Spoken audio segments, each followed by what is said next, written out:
Alright, today we are going to make books. And I needed to fill a bookcase. So I needed books, not books that would open. I'll show you that another day. These are just fake books that can line up on the shelves and make it look like we've got a big library going on. And I have a whole bunch more in my other container, but let's get started. I'll show you how I made these. I started out by actually measuring the books in my bookcase and figuring out how big they were. Then I went to the craft store and I picked up some 3/8 by 1/8 inch balsa and some skinny balsa. I don't know how big that one is, I didn't write it down. And one that was a 1/2 inch by 1/4 inch. That's these big fat books. And I also grabbed a couple of jumbo craft sticks and a couple of regular craft sticks. And I decided those were all within the realm of the size I wanted to be. So the first step is I took my sticks and I chose one side of the side to be the back of the book. And to do that, I took just a cheap emery board. I buy these at the dollar store. And I rounded one edge so that the paper would fold over and look like the back of a book. Then I cut these in different heights, different lengths, anywhere from about a 1/2 inch up to I think 3/4 of an inch.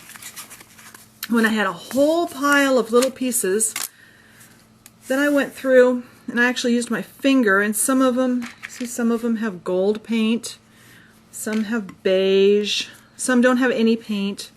I just used my finger and I painted the 3 flat sides that are not the rounded side. The rounded side I left plain. And it doesn't matter if it gets on the faces of the wood because that's going to be covered up in our next step. So when that was dry, I went and got a bunch of cardstock, and I have, like you can see in my container, and this is only part of them, I have lots of colors. I made some all different colors. And I cut strips of cardstock. And I cut them so that they were a little bit bigger than the book, and so that I could fold it like that and cover my book and have some extra. Then I used Yes Glue. Yes Glue is a book binding, it's like more of a paste than a glue. And one of these days I'll actually do a video on my favorite glues. But this is great for gluing paper, especially to wood. It's really thick. You just kind of spread some on one face of the book, and only do one face of the book at a time. And then make sure that that's not past the middle of your paper, and let this dry. Now, if you were really making this, you'd let it dry at this point.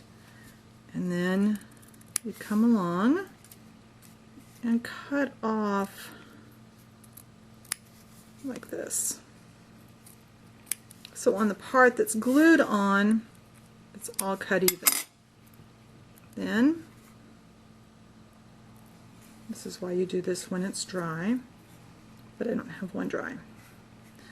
And you cover the other face, and you fold it around, and when that gets dried, then you're going to go ahead and trim that down so that it's cut even with the edges of your book, like I've done on this one.